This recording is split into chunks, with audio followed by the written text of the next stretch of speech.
Radar reports enemy contact bearing 137 degrees range, 20 miles. Target speed estimated 26 knots. Commence tracking. Stand by for main battery solution. Combat Information Center log.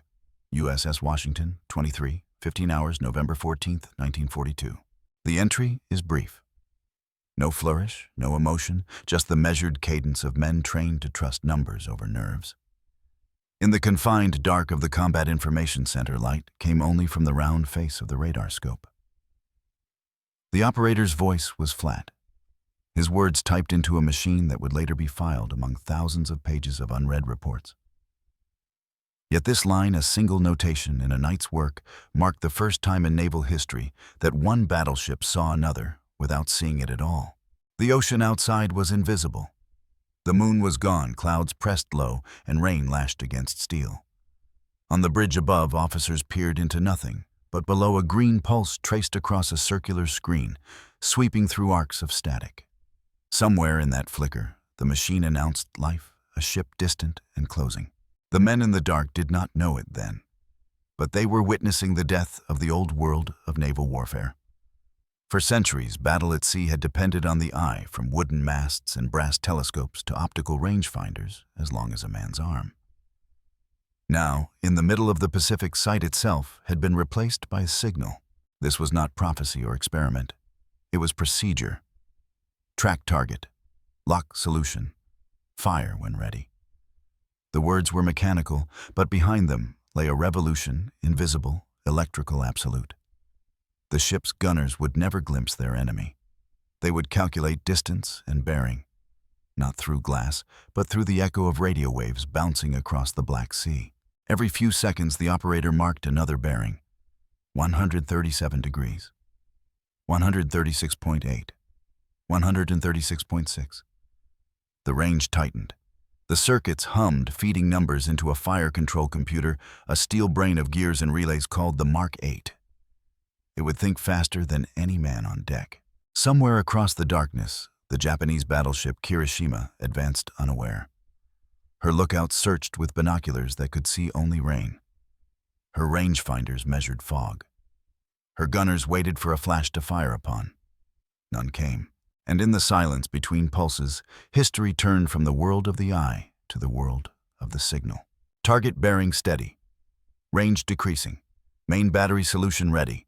Permission to fire. Markier Shar. 8 radar. Fire control transcript. USS Washington. The documents that survive from the night of November 14, 1942, are among the earliest and most complete radar-directed combat records in naval history. They were written aboard the USS Washington BB-56, a South Dakota-class battleship of the United States Navy, by officers of her Combat Information Center Gunnery Department and Engineering Division. The entries were recorded on standardized Navy forms labeled CIC Action Log Fire Control Report and Radar Performance Record.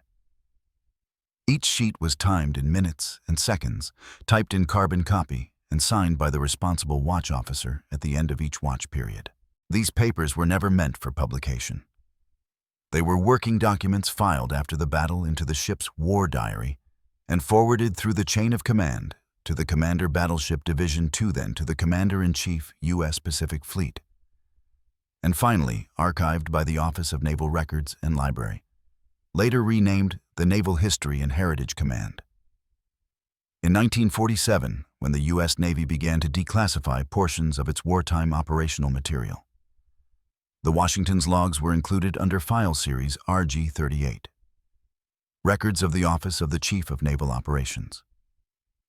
The microfilmed copies now reside in Washington, D.C. under accession numbers 331194, 331206, with partial transcriptions held at the National Archives and Records Administration, College Park, Maryland.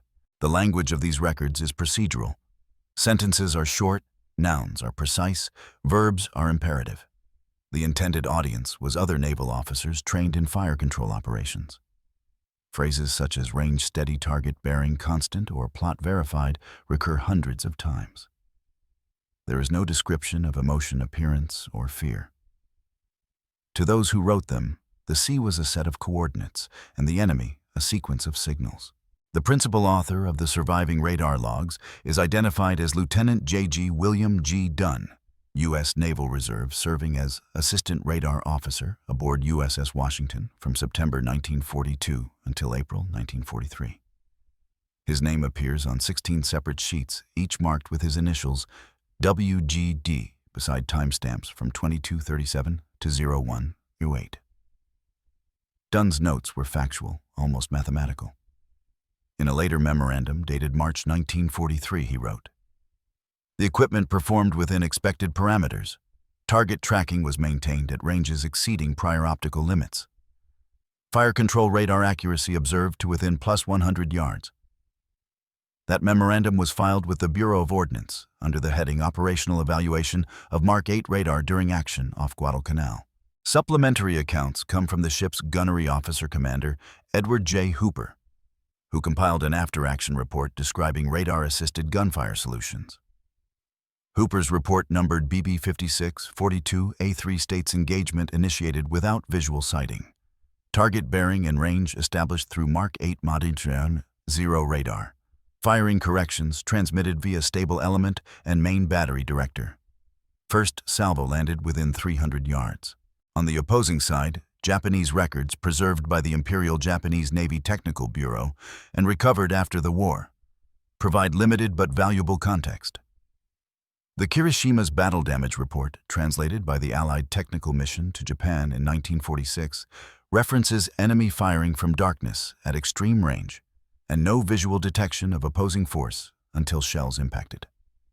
These translations appear in file USN ATIS Naval 1946-57, held at the National Institute for Defense Studies, Tokyo, with English microcopies at the Naval Historical Center.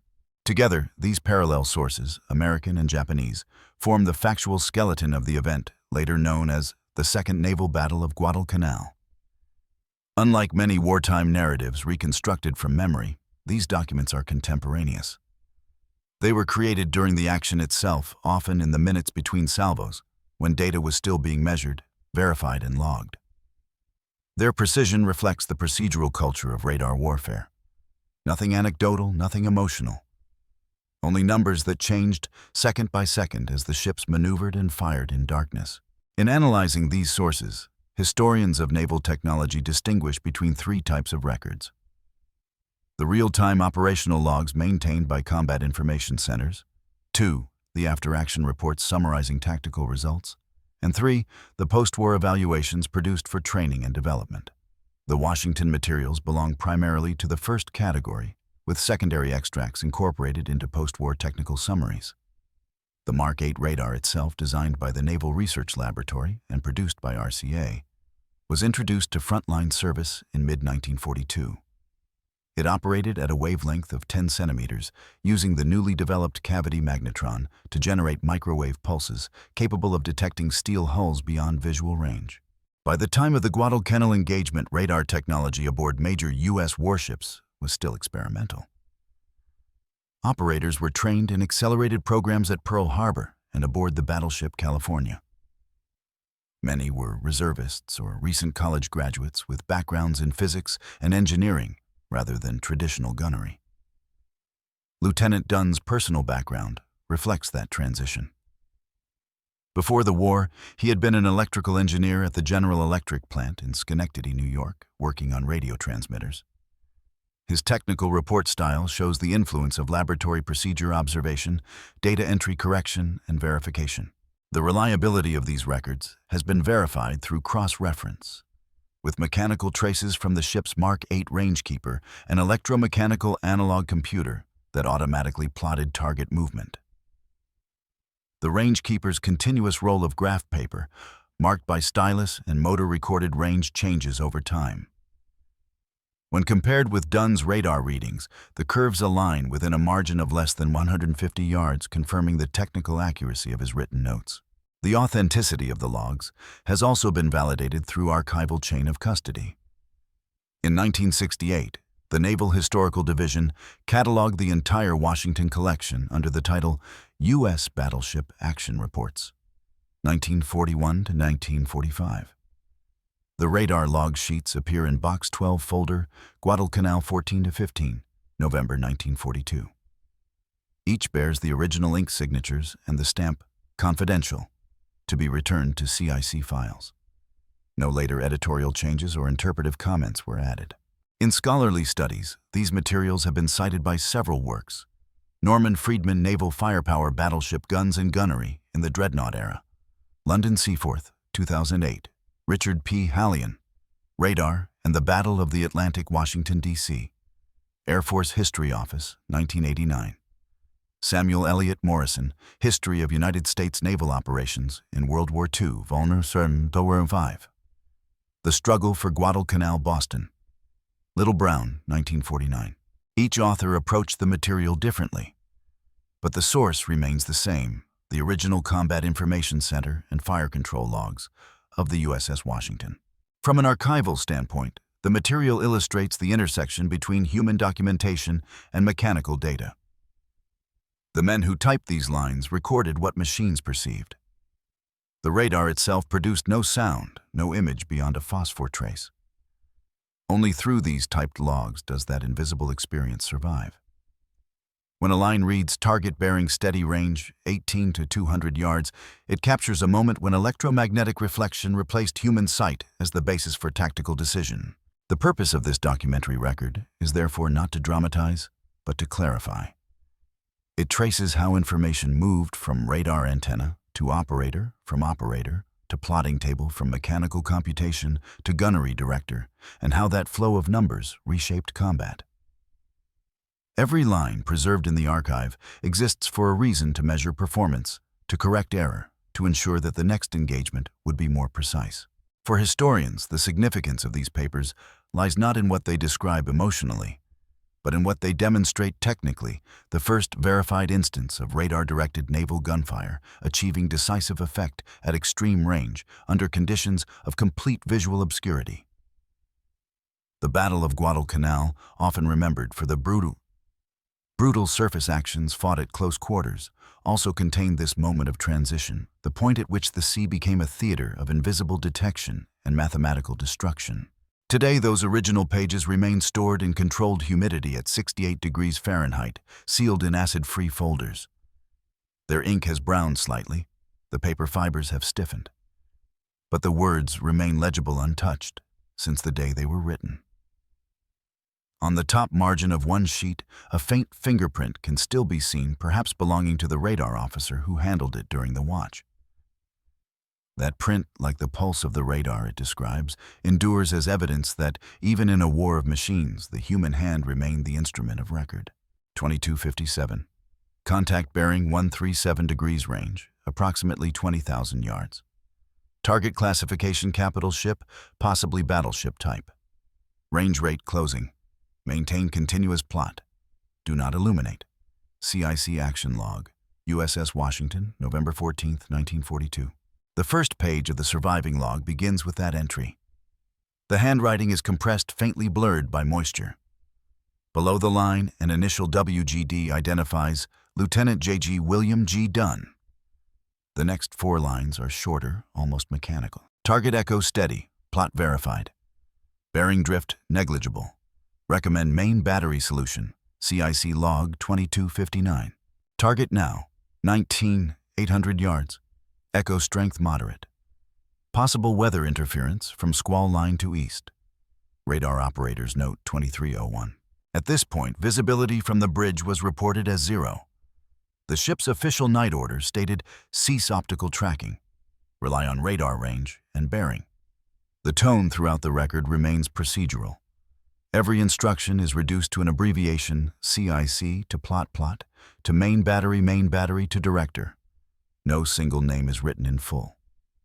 Men are referenced only by watch positions: operator, plotter, talker, recorder. 2304.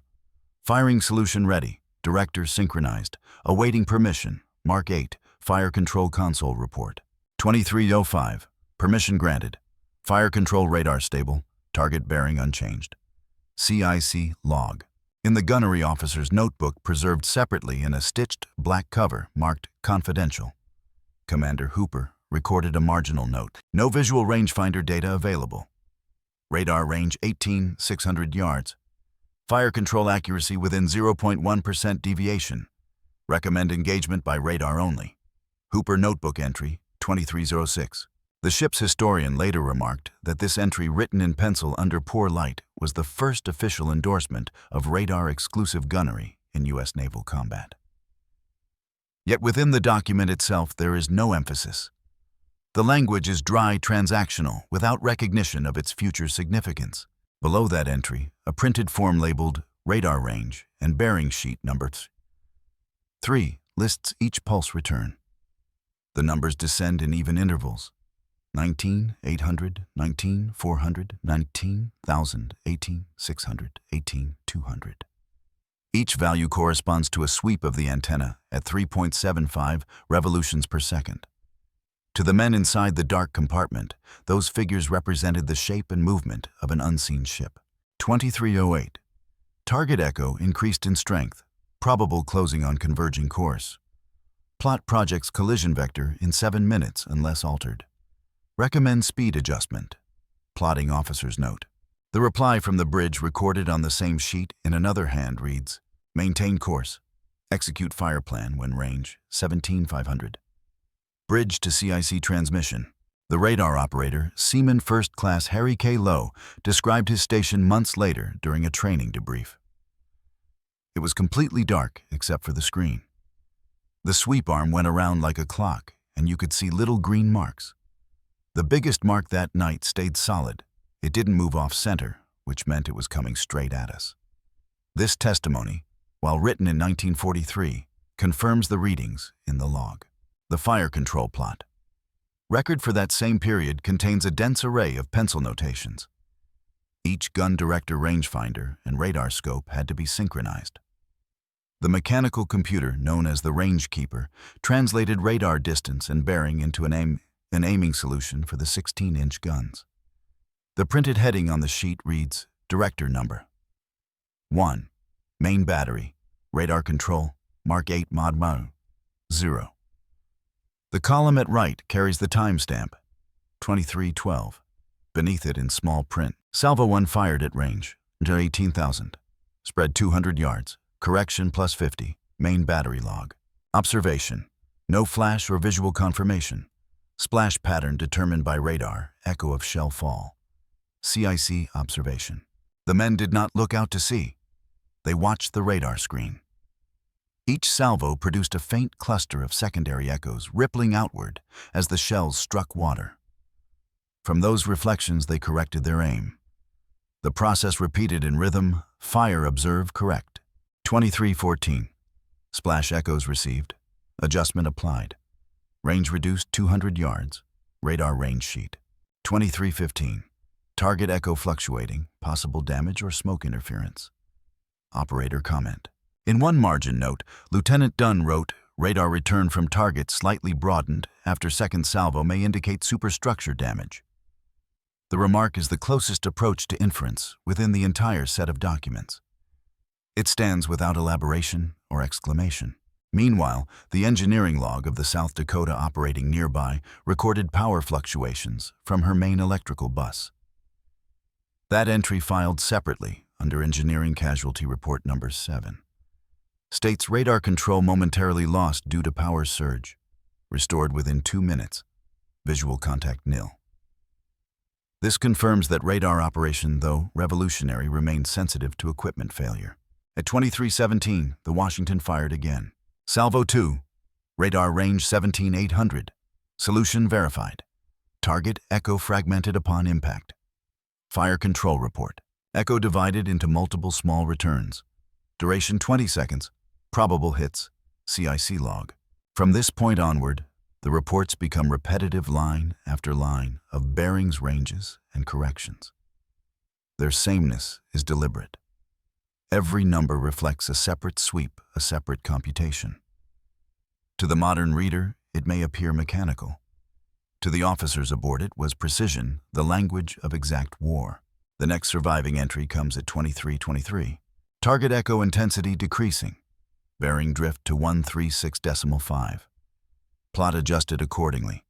Radar plot sheet. Below that, another hand added in blue pencil. Enemy ship turning to starboard, possible evasive action. Lieutenant Dunn underlined the line twice and added, "Maintain tracking, do not illuminate." Even at the height of battle, the instructions avoided descriptive verbs. No turning away, no attempting escape. Only bearing drift and plot adjusted. The abstraction served a purpose in the dark language had to be stripped of ambiguity. At 23:27, the communication between the Combat Information Center and the main battery was transcribed word for word. CIC to main range, 17-200. Bearing 136.6. Solution stable. Recommend fire. Main to CIC. Solution confirmed. Firing. Voice transmission transcript. Each line is followed by a space for acknowledgement. The letters R and A mark received and acknowledged. This formality, carried through even under fire, ensured that every order left a trace. The radar operator's personal log. A small bound notebook kept by Seaman Lowe adds one brief human remark amid the data. No sound except machinery. You could feel the deck lift each time the guns went, but you couldn't see a thing.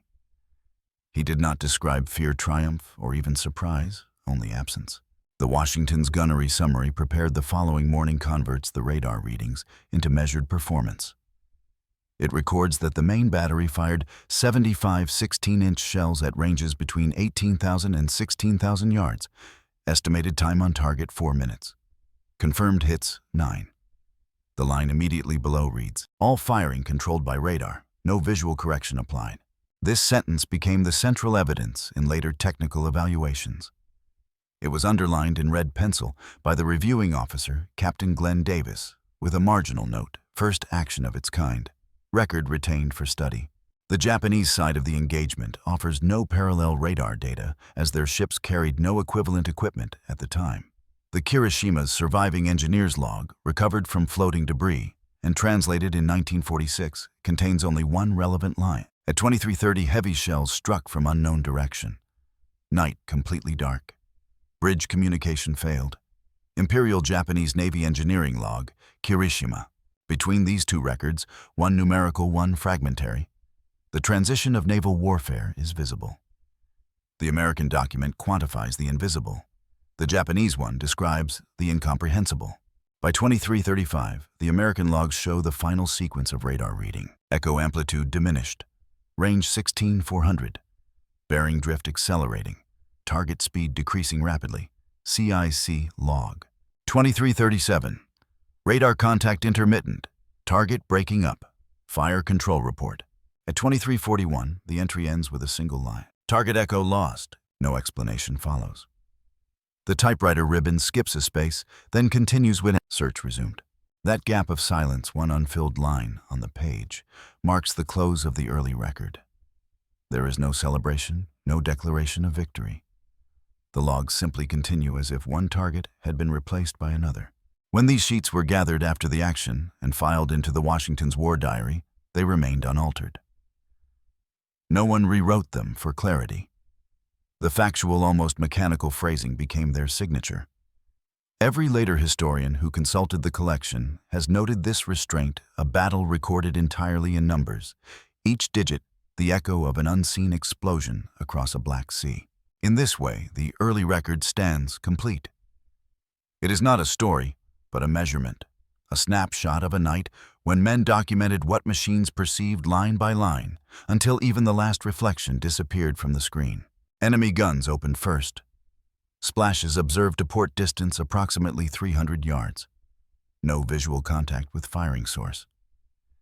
Damage report, USS South Dakota, 23:19 hours, November 14, 1942. First enemy salvo fell wide. Counterfire commenced 23:20. Visibility nil. Radar range 17,000 yards. Gunnery action summary, USS Washington. These two American records were written within minutes of each other, describing the same event. One claims that the enemy fired first. The other implies that the American ship did. Both are factual in tone, both include precise times, and both contradict. The disagreement is not unusual in combat documentation. The chaos of simultaneous observation, communication lag, and separate command systems ensured that truth was often fragmented into parallel sequences. In the South Dakota's action report, the first officer's narrative is cautious. At approximately 23:17, enemy shells fell near port beam. No flashes sighted.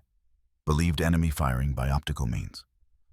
That single assumption by optical means contradicts later Japanese testimony, which denied any initial gunfire.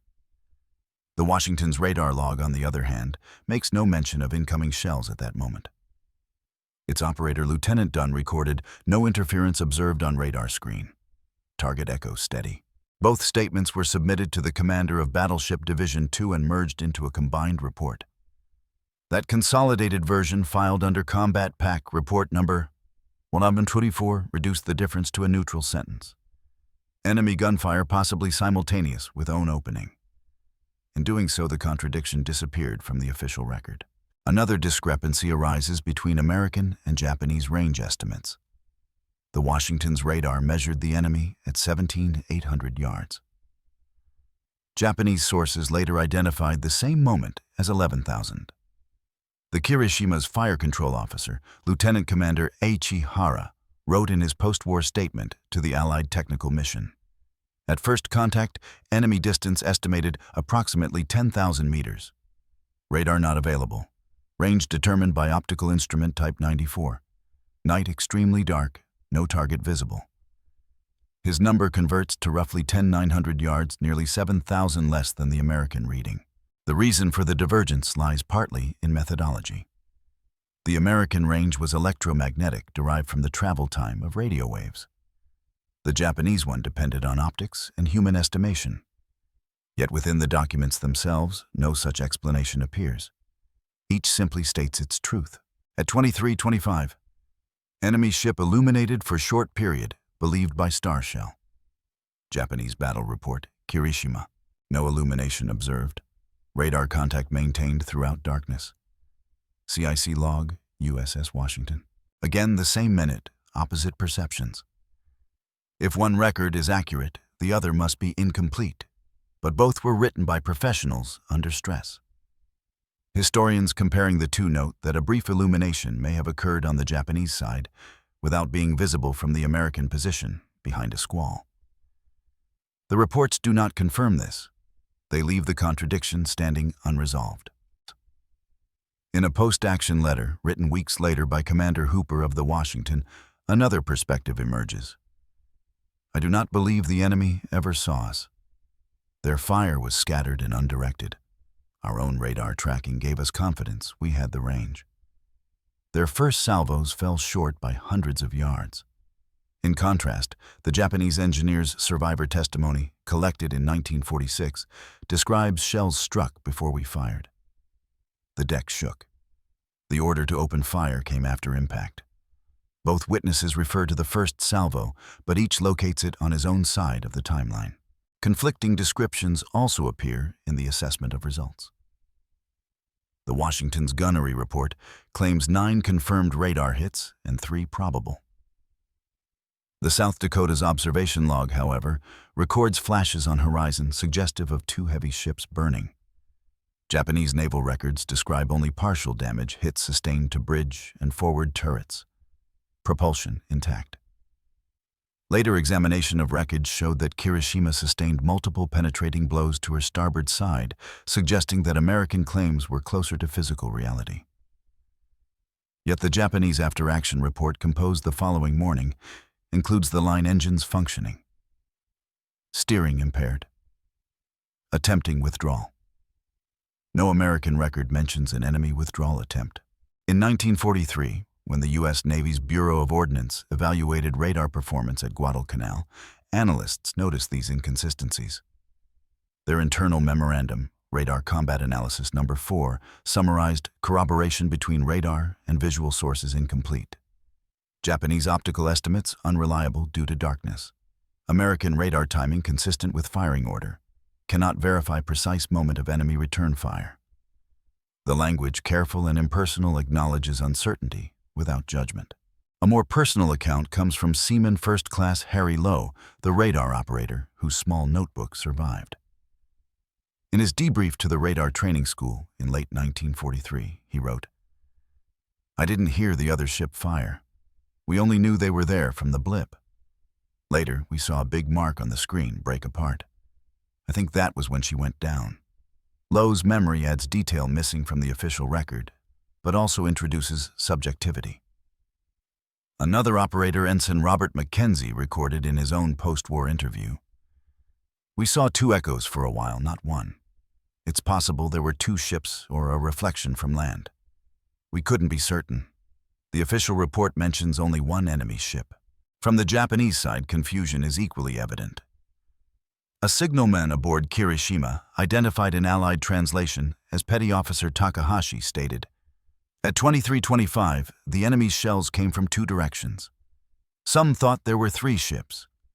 We could not tell where the Americans were." His statement suggests that radar-guided accuracy created the illusion of multiple attackers. The overlapping salvos arrived too fast and too precisely to be associated with a single source. In contrast, an American destroyer positioned several miles away, the USS Walk recorded in its log observed heavy gunfire to northwest. Flashes at irregular intervals. Could not determine number of ships engaged. The destroyer's commander, in his after-action report, added, "Sound bearing indicated two distinct firing vessels." These peripheral observations reinforce confusion rather than clarity. The Washington fired alone, but to outside observers, the speed of radar-controlled salvo correction mimicked a crossfire. Another layer of contradiction lies in the timing of the Japanese ship's sinking. The Washington's logs end contact at 23:41, noting target echo lost. The Kirishima's engineer's account states that flooding became uncontrollable after 0020, nearly 40 minutes later. American reconnaissance reports from the following morning observed oil slicks, but no debris. The official U.S. Navy chronology published in 1947 compromises by stating, "Enemy battleship disabled at 23:40, later scuttled." The phrasing blends both timelines without endorsing either. Such composite language recurs throughout the compiled archives. The Joint Intelligence Center, Pacific Ocean Area Report Number 89, summarizes, "Enemy losses include one battleship sunk or severely damaged." The ambiguity reflects a habit of documentation designed to allow future correction without admitting error. Even within the American fleet, disagreement persisted about radar's effectiveness that night. Commander Glenn Davis of the Bureau of Ordnance wrote in a 1943 technical memorandum, "The success at Guadalcanal demonstrates radar's potential. However, optical confirmation remains essential. Radar readings subject to interference from sea clutter and precipitation." His caution contrasted sharply with Admiral Willis Lee's conclusion in his post-war oral history. "At Guadalcanal, we proved radar was decisive. Those who doubt it weren't there." Both statements entered official files. Neither invalidated the other. Among naval historians who later studied the event, interpretations vary accordingly. Samuel Eliot Morison, in his 1949 volume The Struggle for Guadalcanal, wrote, "It was radar, not luck, that won the night action." Richard Worth, in his technical survey Fleets of World War II. 1966 argued radar's role remains overestimated. Japanese gunnery errors and tactical surprise were equally decisive. Each cites the same data but reaches different conclusions, a reminder that evidence alone does not yield unanimity. Within the archives themselves, smaller contradictions persist in the margins. One Washington radar sheet lists final range as 16,400 yards, while the parallel gunnery report cites 16,200. A difference of 200 yards may appear minor, yet it demonstrates the cumulative uncertainty inherent in mechanical warfare. The analog systems of 1942 were subject to drift vibration and operator delay. Each document reflects its own calibration. Another subtle divergence appears in language choice. The CIC log uses target destroyed. The gunnery officer's report uses target silenced. The fleet commander's summary uses enemy vessel eliminated. Three synonyms for one event, none definitive. Such variation is not stylistic. It mirrors the absence of direct observation. When the enemy could not be seen, certainty became linguistic rather than visual. A further point of conflict concerns communication between the Washington and South Dakota. The latter's communication log notes, Received gunfire control interference, unable to coordinate fire. The Washington's log, however, records no interference reported. Later analysis of radio frequencies indicated overlapping channels may have caused temporary signal loss. Neither ship's crew recognized the issue during battle. The discrepancy entered the permanent record uncorrected. These inconsistencies, preserved side by side, give the event its archival depth. They show not the failure of documentation, but its human dimension. Radar provided precision in range and bearing, but interpretation remained dispersed across different stations, ships, and languages. The conflict between radar certainty and human perception defines every record from that night. The last page of the compiled action report. Washington concludes with the remark, "Results satisfactory. Radar performed as designed." The corresponding Japanese compilation closes with "Our defeat owed to darkness, an enemy's superior night sighting apparatus." Between those two sentences lies the central contradiction of the modern sea war. One side saw through technology. The other saw nothing at all. Neither report claims emotion, accusation, or triumph. Each describes its own truth parallel, complete, and irreconcilable. When placed together in the archive, they do not form a single narrative. They remain a mosaic of partial perceptions, the sum of which is the only approximation of what occurred in the dark waters off Guadalcanal that night. 2341. Target Echo lost. Sector search commenced. Bearing sweep 135 through 140. No new contact detected. CIC action log, USS Washington, November 14, 1942. This was the final operational entry written during the action itself. The log's remaining pages, however, continue after midnight with technical and procedural detail. These post-engagement records filed between November 15th and 20th contain the reflections, measurements, and repair notes that transformed the immediate battle into archival fact. They do not narrate victory or defeat. They describe processes, calculations, and consequences. The after-action report, prepared by the Washington's Gunnery Department, begins with a location statement. Position of ship at 2345. Latitude 09°06, south longitude 159°45 east. Course 315°, speed 25 knots. Gunnery action report number 72. It continues line by line through each mechanical function of the ship. Turret temperatures, ammunition expended elevation angles, radar frequency drifts. The dry precision is constant. In one section labeled Radar Equipment Performance, Lieutenant Dunn wrote, Mark Charter 8 Modi 0. Radar maintained operational stability throughout engagement. Signal amplitude consistent.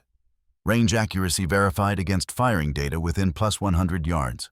The same paragraph adds slight interference noted from atmospheric precipitation. Effect negligible. His handwriting visible on the original page shows no correction or revision. The emphasis remains empirical. Another section titled Battery Observation gives a statistical summary of firing performance. Number of salvos 9. Total projectiles expended 75. Time of engagement 4 minutes 32 seconds. Range during engagement 18,000 to 16,400 yards. Bearing change 0.8 degrees. Radar control maintained throughout. In the margin, Commander Hooper signed his initials EJH, followed by the notation, no visual firing data obtained. Beneath this, a smaller handwriting, likely in assistance, added. This represents first instance of main battery fire solely by radar. That short comment, though, later underlined by a reviewing officer, remained the only editorial statement in the document. The engineering log complements the gunnery report with evidence of what happened inside the ship. Shock effects from main battery fire caused temporary flicker in lighting circuits. No mechanical damage. Generator load stable at 96% capacity. Radar cooling pump functioned normally. Engineering Division report. Another entry from the same log describes the mechanical aftermath of battle. Barrel erosion measured at 0.017 inches. Wear within normal limits. Recoil systems satisfactory. Such observations, seemingly minute, form the backbone of how the engagement was analyzed. Every component, from electrical relays to hydraulic lines, was tested, measured, and reported. To the men who compiled these numbers, this was the real record of combat data, rather than description. At the tactical level, the battle's results were summarized by Commander Task Force 64 in a message dated November 15th. Enemy force consisting of 1 battleship and several destroyers engaged. 1 enemy battleship confirmed sunk. Own damage negligible. Radar-directed gunnery proved decisive. Dispatch 1V2247 CTF-64. The tone remains terse, operational, and impersonal.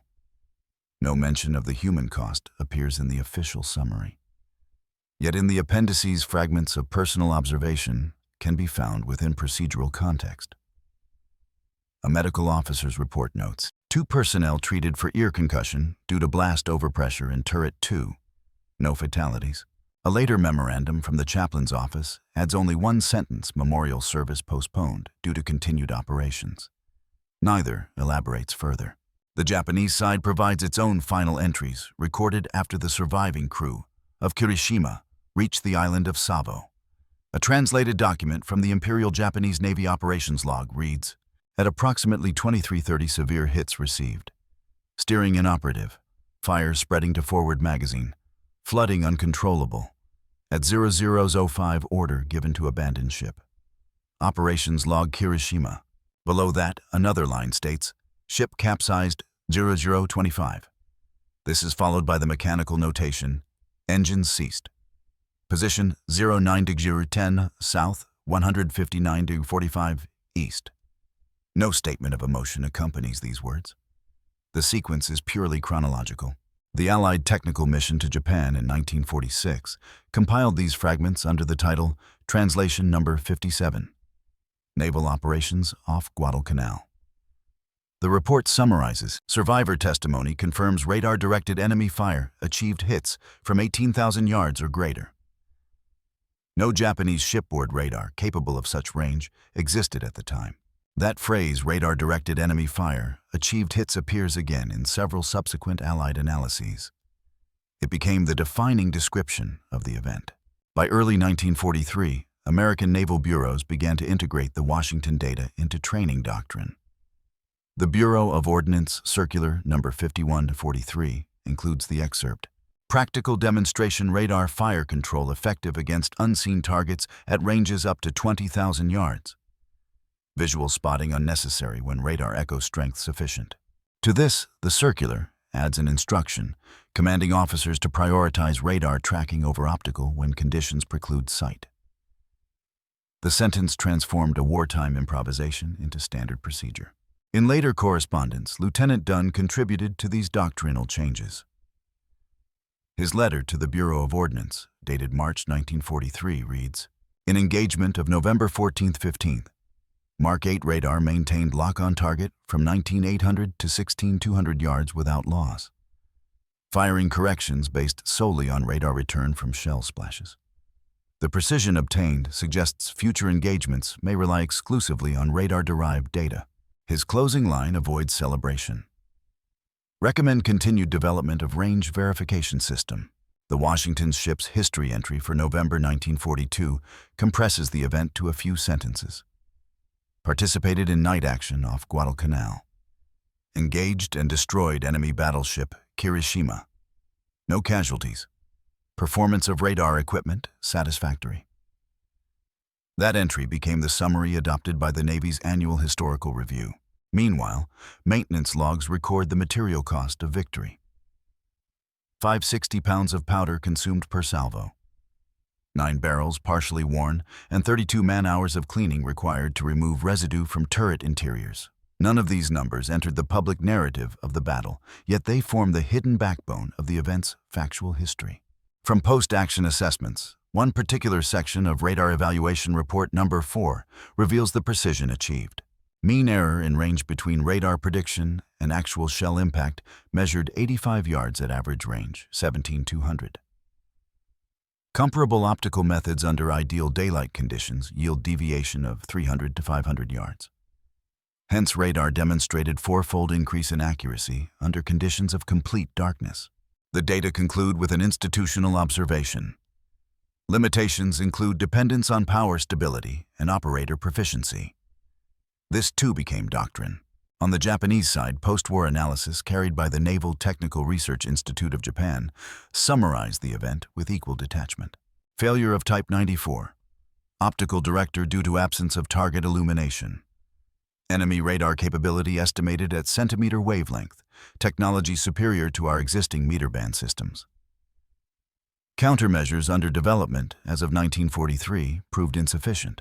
Each line functions less as lament than as engineering note, a record of comparative disadvantage.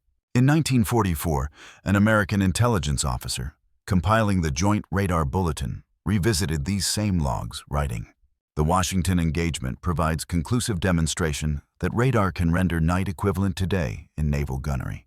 The phrasing, though confident, was built entirely from the same emotionless sheets written in darkness 2 years earlier. By the war's end, the Washington's radar reports had been copied into multiple archives for study. Their later life as reference material produced further commentary. A declassified 1950 Naval Research Laboratory memorandum states, "Empirical data from Guadalcanal action used to calibrate post-war fire control radars. The Washington data remain baseline performance record." Even decades later, the ship's surviving officers maintained the same understated tone. In an interview recorded in 1967, Commander Hooper said simply, "We fired where the radar told us to. That's all." The interviewer noted his lack of elaboration. Hooper added only, "It worked." The Naval Historical Division catalog entry for the Washington closes with a brief assessment. Documents provide the earliest complete record of radar-controlled gunnery in history. They remain primary evidence of transition from optical to electronic warfare. No additional commentary follows. The entry is dated March 12, 1968, and signed by archivist Helen M. Curley. When viewed sequentially, the layers of documentation, the combat logs after action reports, technical evaluations, and post-war analyses create a chain of factual continuity that spans decades. Each document speaks in its own register, operational, mechanical, administrative. None attempts to interpret meaning beyond measurement.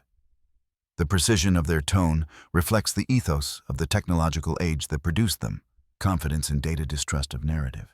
The factual record deepens, but never dramatizes. It records where ships were, what they did, what results occurred, and how machines functioned under stress. The silence of emotional language is deliberate. The battle was recorded as procedure, verified as experiment, and preserved as data. The lesson of the action concludes. Radar Evaluation Report number 4 is that radar control properly maintained enables accurate fire in absence of visibility, provided electrical power and operator training remain adequate. The last phrase, "provided electrical power and operator training remain adequate," might read as minor qualification. Yet within it lies the essential fragility of all machinery. Every advantage depended on electricity and human steadiness in the dark. Thus, the deeper record of the Washington's radar battle does not celebrate triumph, but defines conditions.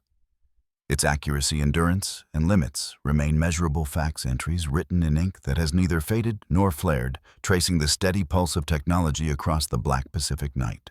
Target ceased movement. Echo gone. CIC action log. USS Washington, 2341 hours, November 14, 1942. The final line occupies the lower half of the page. Below it, no signature appears. The typist left a margin of white space, perhaps waiting for further data that never arrived. The rest of the form remains blank, a void that marks the end of both the record and the event. The succeeding sheet begins not with continuation, but with a different heading. CIC Daily Summary, 15 November. Between those two documents lies the unrecorded interval in which the ocean absorbed the wreck of Kirishima. No notation identifies that moment. The battle's final sound was not logged. The only continuation of time comes from mechanical devices, still running after the guns fell silent. The radar operation log continued to print its internal timestamps for several minutes, each line identical. No contact detected. The repetition extended until 23:56, when the operator shut the system down for recalibration. The last automatic line reads, "System idle. There is no punctuation mark, no period, only a space." Elsewhere on the ship, other records closed in the same manner. The main battery fire record concludes with, "Cease firing. Secure turrets." Below that, turret secured. Then silence, the bureaucratic finality of completion. The engineering watch log ends similarly. Engines maintaining 25 knots. No further orders. At 000, a new page begins, headed Sunday, 15th November, 1942. The war continued, but this particular engagement had vanished into paperwork. Among the physical documents, the abruptness of the ending is striking. In archival sequence, the previous pages are dense with numbers and abbreviations. The last almost empty. The typewriter's impression fades slightly on the final words, as if the ribbon had begun to dry. Under magnification, the ink appears lighter, perhaps from exhaustion of supply, perhaps coincidence. The result is the same. The record fades, literally as the event ends. In the gunnery officer's notebook, the closing entry appears at the top of a page, not at its bottom. No further firing required. Target believed sunk. Radar contact negative. Below it, the space of the page remains blank. The next sheet in sequence begins days later with an unrelated note on ammunition inventory. No transitional phrase connects the two. The absence functions as conclusion. The South Dakota's damage report closes differently, but with equal abruptness. Its final line reads, all battle stations secured, radar contact ceased, condition of readiness reduced, followed by a dash, then nothing. The dash, whether intentional or mechanical, has no continuation. From Japanese sources, the Kirishima's operations log ends at 0:25 with the line, ship capsized, engine stopped. The page that follows carries only the date 15th November and the signature of the last surviving officer. The ink drags slightly upward as if the paper had been damp. It remains the last trace of the ship's existence.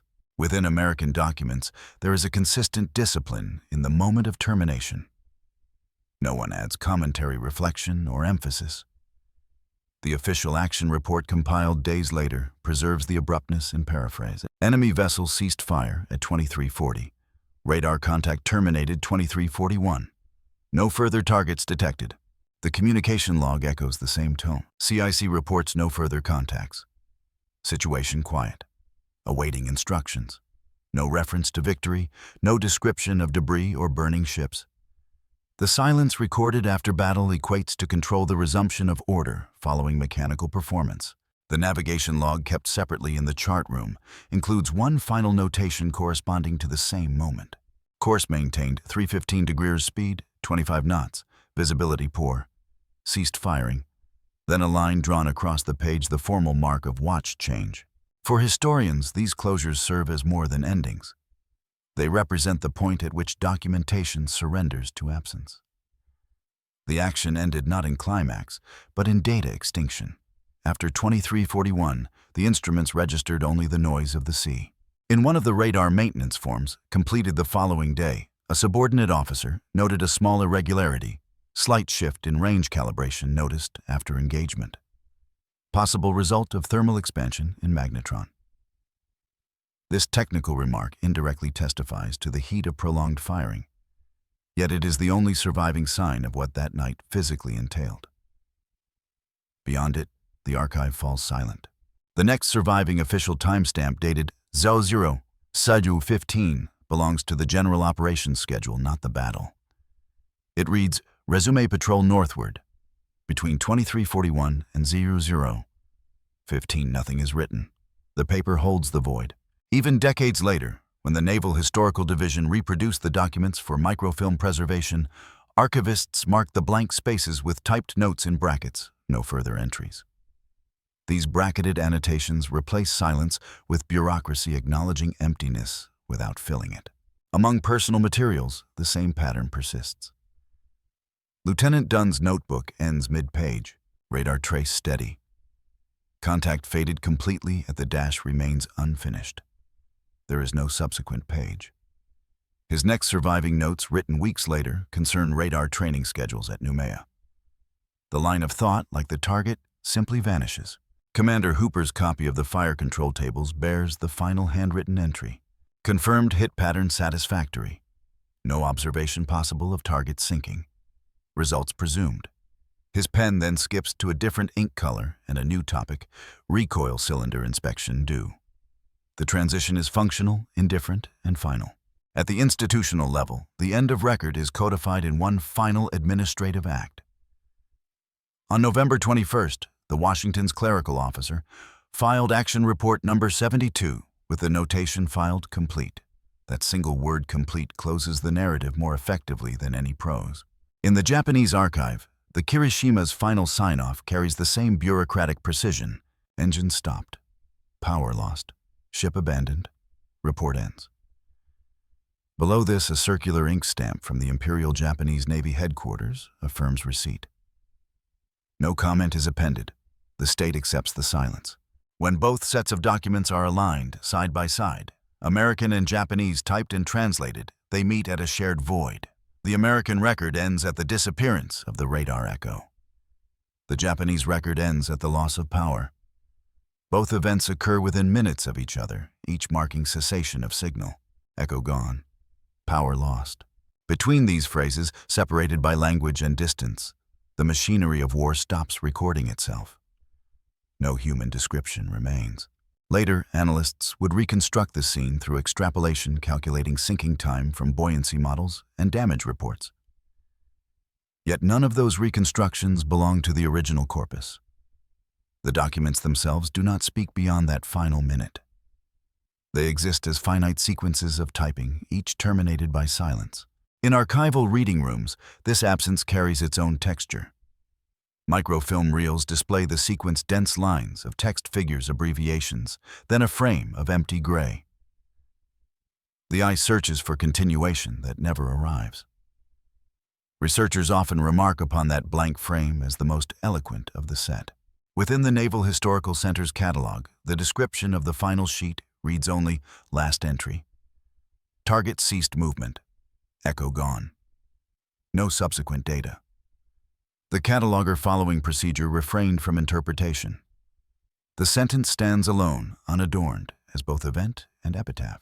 The radar equipment record that followed the battle list's maintenance performed the next morning checked transmitter filaments, inspected waveguide seals, recalibrated bearing motor.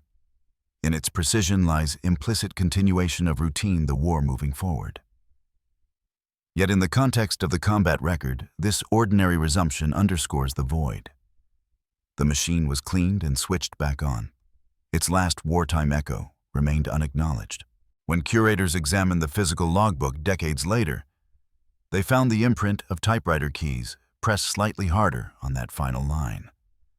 The letters are faintly embossed on the reverse page ghost text without ink. Through thin paper, one can still read it from behind. Echo gone.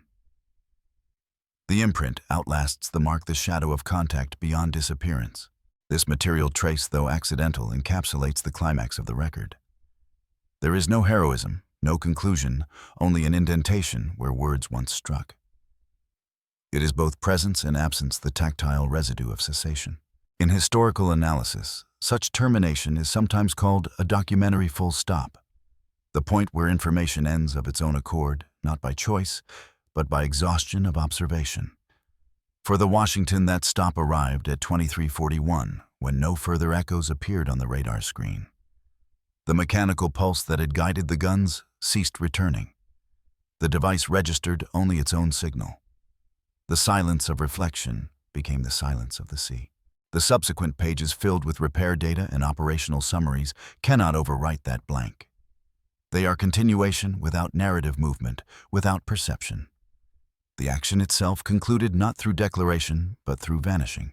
Thus, the archival climax resides not in the violence of destruction, but in the stillness of record. The words that remain target ceased movement. Echo gone. Contain both fact and finality. The rest is white paper, unfilled space, the noise between signals. That emptiness, preserved unchanged for decades, is what endures. The event itself dissolved into the ocean, but the silence of its documentation continues to mark the boundary between history observed and history lost. The logbooks of the USS Washington were retrieved from service storage in 1947, when the U.S. Navy began a systematic consolidation of wartime documentation. The operation was administrative rather than commemorative. Thousands of ships' records were collected from Pacific bases, boxed, and shipped to the Office of Naval Records and Library in Washington, D.C. Each set of papers was cataloged, microfilmed, and filed under its hull number. For the Washington, the accession code was BB5642N, Guadalcanal. Within that collection, the Combat Information Center logs fire control sheets and engineering notes from November 14th to 15th, 1942 occupy a sequence of 53 pages. In 1952, the Navy's archival holdings were transferred to the newly created Naval Historical Division, later reorganized as the Naval History and Heritage Command, NHHC. During that transfer, staff archivist Helen M. Curley produced a descriptive inventory. Her entry for Box 12 reads, Radar and Gunnery Reports. Washington BB-56, action off Guadalcanal, 1415, Nav 42. Original carbon typescripts, legible, minor moisture staining. Includes radar operators' handwritten annotations. No mention of significance appears. The file was treated as one of many routine engagements preserved for technical completeness. For 2 decades, these papers remained unconsulted.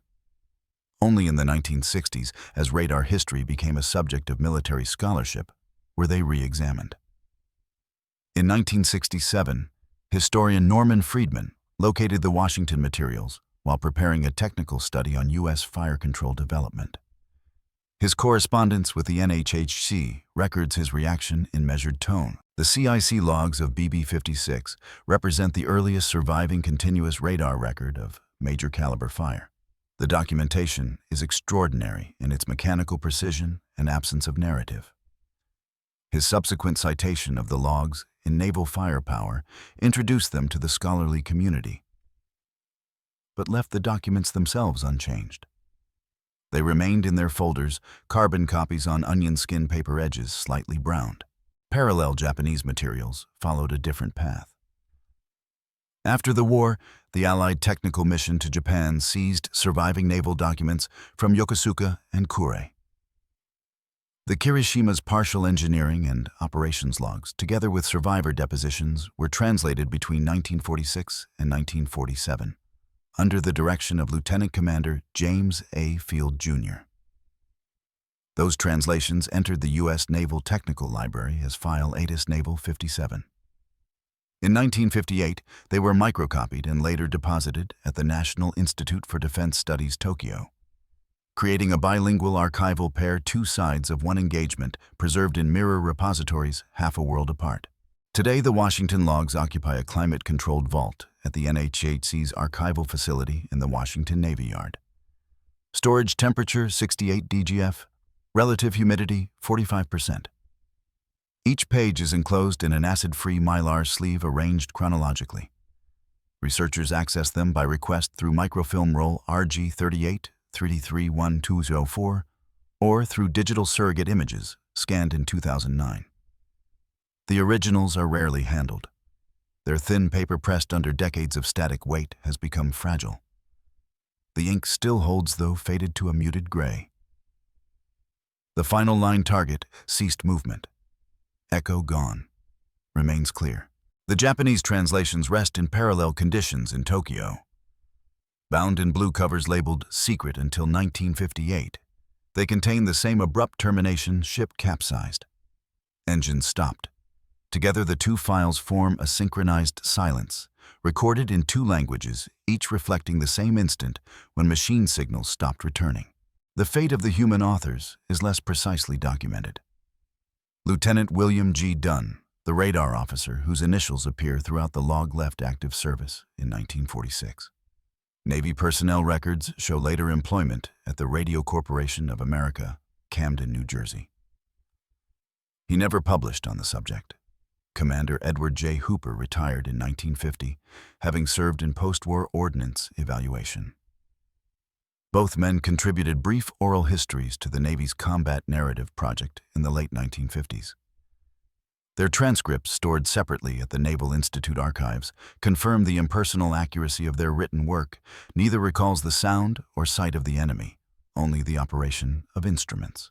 From an archival perspective, the completeness of the Washington collection is exceptional, but not total.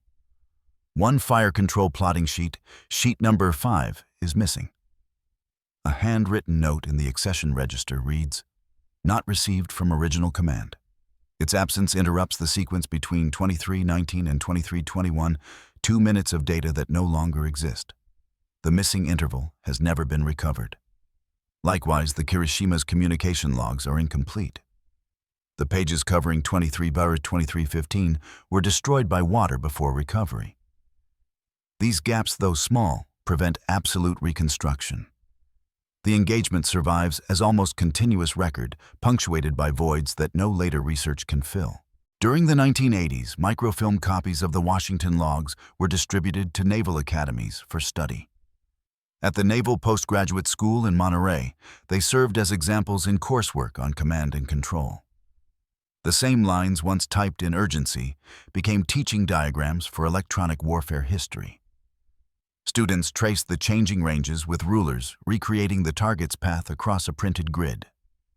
The pedagogical transformation of these sheets from weapon guidance to educational artifact illustrates the shift from immediate function to enduring reference.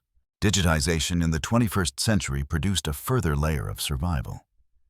In 2009, the NHHC contracted preservation specialists to scan each page at 600 dpi resolution.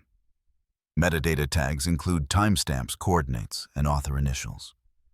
The resulting files form part of the digital archive World War II Action Reports Online, accessible through secure network terminals. Within that database, the Washington's Guadalcanal action occupies file group 01198. The scanned images retain even the faint embossing of typewriter keys on the reverse side, the same impressions noted by curators decades earlier. Thus, the digital reproduction preserves not only text, but the texture of the paper itself. Despite this preservation, certain technical questions remain unresolved. Modern radar engineers who have revisited the data note discrepancies between the recorded ranges and known radar performance limits. Some suggest minor calibration error, others propose sea-state interference. The documents do not answer. They were not designed to explain, only to record. Each hypothesis remains speculative, resting on measurements that cannot be re-verified. The continuing fascination with these logs lies in this intersection between precision and uncertainty. They are exact in what they capture time-bearing distance and silent about everything else. No record states when the enemy crew abandoned ship, how long the wreck burned, or how many lives were lost. The archival memory of the battle ends with the disappearance of a radar echo. The human aftermath must be sought elsewhere. Occasionally, fragments surface. In 1992, divers surveying Iron Bottom Sound identified wreckage at coordinates consistent with the Kirishima's last position. Among recovered artifacts were fused brass fittings and a corroded engine telegraph. One plate bore Japanese characters corresponding to the ship's engineering division. The find confirmed the general location recorded by both sides in 1942. Photographs of the wreck now accompany the archival documents in digital exhibits linking material evidence to textual record. Still, the precise cause of capsize, whether internal explosion or loss of stability from counter-flooding, remains debated. The documents end too early to specify. The Washington herself survived the war and was decommissioned in 1947, scrapped in 1961.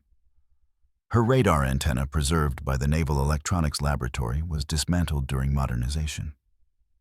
Only small components remain in museum collections. The machine that once produced the echoes exists now as fragments, a gear, a magnetron, housing a label plate stamped Mark 8 SAW 8 Mod 0. Each carries its own inventory number, another layer of documentation extending the chain of evidence. In this continuum, the battle's reality endures not as narrative, but as administrative persistence, forms ledgers, signatures, microfilms, scans. Every transfer from one medium to another, carbon copy to microfilm, microfilm to digital file, adds distance and longevity. The event's energy is dissipated. Its data remain. From a scholarly viewpoint, the Washington logs represent the threshold of a new documentary-type mechanical perception. The entries do not record what men saw, but what instruments measured. The authors functioned as intermediaries, translating electromagnetic reflection into language. The result is a hybrid record, half human, half machine, that defines much of 20th century warfare's historiography. What remains unresolved is interpretation. The documents verify what happened, but not why or how it felt. They leave unspoken the psychological dimension of men fighting unseen enemies. Yet their restraint is itself revealing in war fought by machines. The emotional void becomes part of the evidence. Today, researchers cite these records not for drama, but for calibration. They mark the moment when naval combat entered the domain of systems engineering.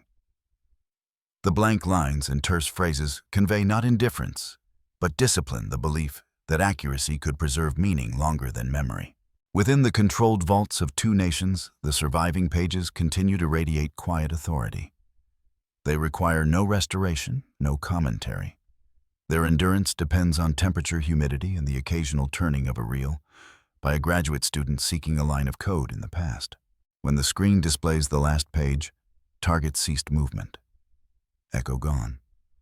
The viewer encounters the end not only of a battle, but of sight itself.